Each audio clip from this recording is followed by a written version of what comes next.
morning. Happy Thursday. It is May 18th at 6:30. I'm Caitlin Heck here with Wanya Reese and meteorologist Alex Forbes. So, Alex, it seems like we may be contending with some rain for most of the day, it seems like maybe. Right. In some spots in central Georgia, they are actually going to see a little more, we'll say, sun than rain, but that's going to be few and far between and mainly down to the south today. Looking live over downtown, you can see we have some drops on the lens now. That's at the bottom of your screen. A temperature of 66 in Macon and in Warner Robins, 67 in Dublin, and really upper 60s to 70 right now across central Georgia. But let's get on over to the radar picture because here's what's going on. Let's first start off to the north. We saw the shower pop up in Monroe County as we were starting the show earlier this morning. It just continues to expand now into Jones County. Also seeing showers here in Macon, which is the drops we saw on the camera a moment ago. And then down into Peach County, we've seen this shower really fire up, mainly at Fort Valley and areas to the east over the past few minutes. But that you can see moving in the general direction of not only Interstate 75, but Warner Robins. So if you're headed outside in Warner Robins in the next, say, 30 minutes, likely have a shower moving your way shortly. But this does not compare to the storms we had yesterday, that's for sure. We had that line move down to the south and to the east on one severe thunderstorm warning. I don't think we're going to see any of that today. Rather, a lot of overcast skies. It's going to be a cool day, high temperature of 75. I'm going to show you why I think we stay cool and what areas could get warmer than that. It all comes your way here in just a moment. Thank you, Alex. Well, there's a new layer of security coming to downtown Macon, one that county leaders hopes keeps crowds safe during big events. That security measure is a network of surveillance cameras approved back in February. I think since Cherry Blossom we've had, I don't even know, but 4 to 6 shootings just on this block alone. Brendan Lawler runs JBA, a downtown bar on Cherry Street and Martin Luther King Jr. Boulevard. The first camera is right across the street from JBA's old location on Poplar Street. There will be more than 30 throughout downtown Macon, another 20 in Carroll and Creighton Park, and 8 along the Riverwalk, and they'll be up sooner than you might expect. They're about 10 into it, so you can look for those to drop every week. The technology company is working feverishly to get those in. The equipment's been ordered, so they'll come online as early as in the next week. Now, the cameras come with a 10-year software license and 10-year warranty. According to Verkada's February presentation, if a camera stops working, they'll send Macon Bib a new one within a day. Taking a closer look, Fort Valley State University and the Macon Housing Authority both use the Verkada cameras. Byron police say they've been using the tag-reading flock cameras around their city. They say they're using information to locate missing people and stolen cars. Byron police say they were able to identify and arrest a suspect accused of breaking into vehicles. The Baldwin County Sheriff's Office also uses the flock system. 6:33, Milledgeville City Manager Hank Griffith says the city wants to spend almost $100 million to fix their water problems. Griffith says they want to be proactive instead of reactive when it comes to fixing their problems. He says they'll replace the oldest and most troublesome pipes in 4 main areas to start. They also plan to approve an $80 million plan with engineers to upgrade both their water and sewer treatment plants. Business owners who've had to shut their doors several times over the past 2 years because of water problems are grateful to hear about proposed improvements, but they still have some questions. We need more information on timelines, and I think our businesses, for planning purposes, for a lot of reasons, really need to know how quickly this problem can be fixed. We'll do anything we can to help them with putting together a proactive multi-year plan to try to fix the water situation here locally.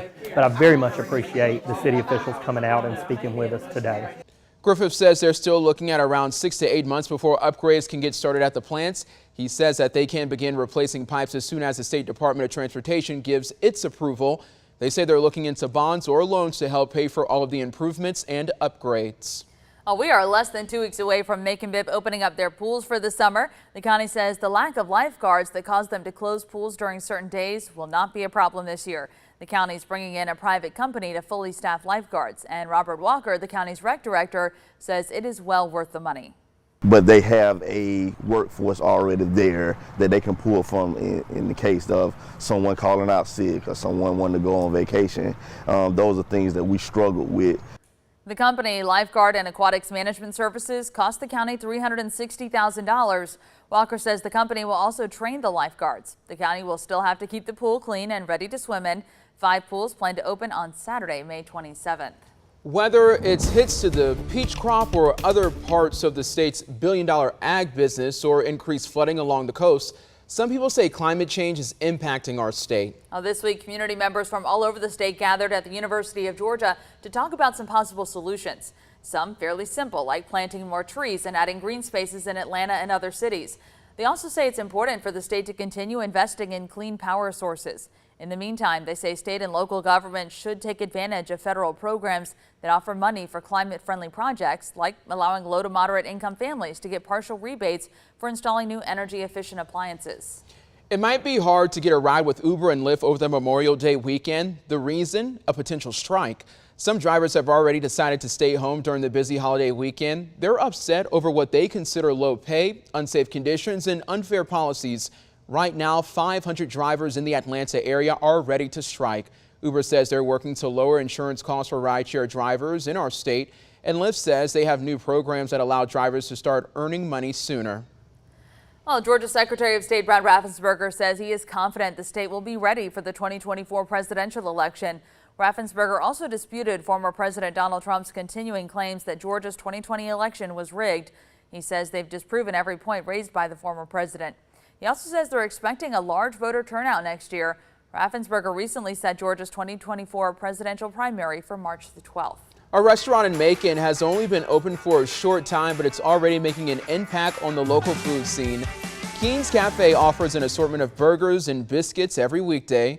Their biggest hits include the UFO breakfast sandwich that has pancakes for a bun, the Big Kahuna burger with a ring of pineapple, and the Happy Gilmore burger topped with peanut butter. If you feel more adventurous, you can try their patty challenge and maybe get your photo on the wall and a t-shirt.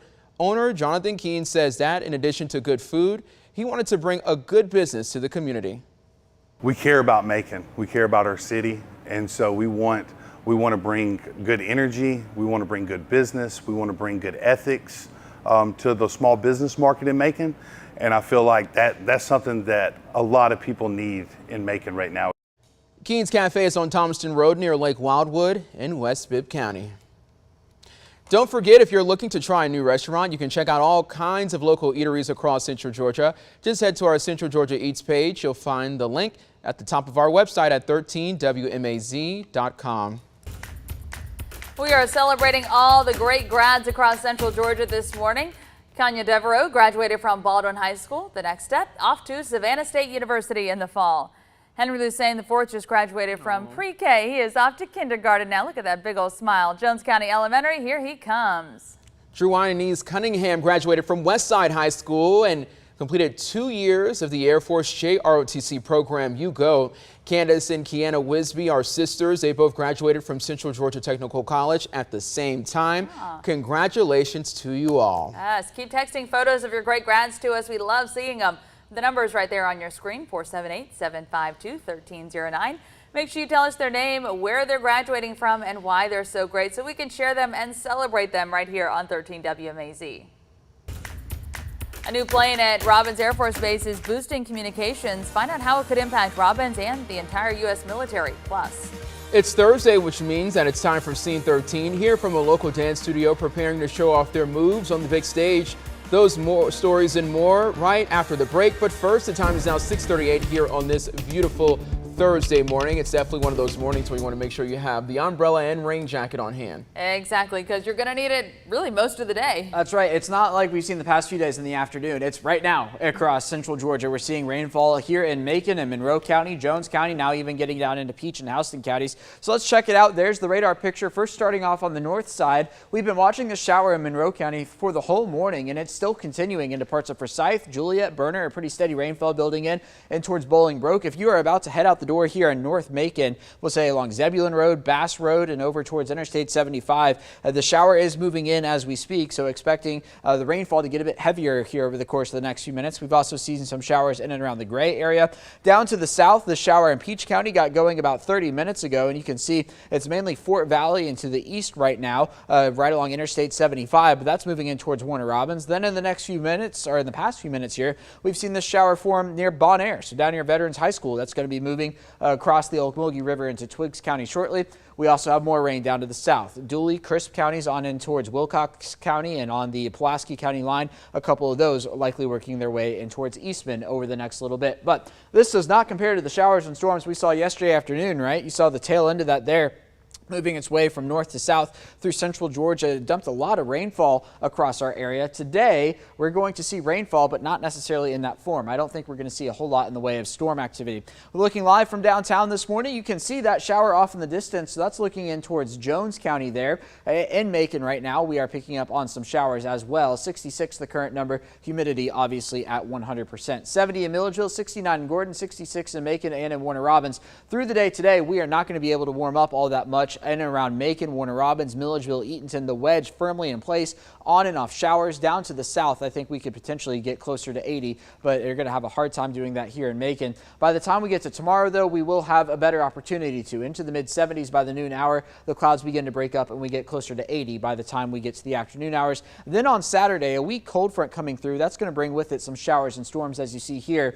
We'll say mid to late afternoon across central Georgia before we're drier on Sunday. So a 40% chance of rain Saturday, 20% on Sunday. Temperatures a bit warmer, talking mid-80s, which is closer to where we should be for this time of year. Average high is 86, 87, so we're not going to come close to that today or tomorrow, but we will by the time we get to the weekend. Now today, a high temperature of 75. That wedge is going to be in place with the wind out of the east-northeast 10 to 15, and we're going to call it cool and cloudy here in Macon. But in the days ahead, that forecast will improve. For tomorrow, Mercer baseball actually back tonight at Ortho Georgia Park. First pitch at 6, similar for tomorrow. 70s down into the 60s, and then for Saturday, watching for storms to potentially impact the final home game of the season before we get to the SoCon tournament. So high temperatures, cooler than they should be. That's going to continue into next week with a lower rain chance, only 10% for Tuesday and Wednesday.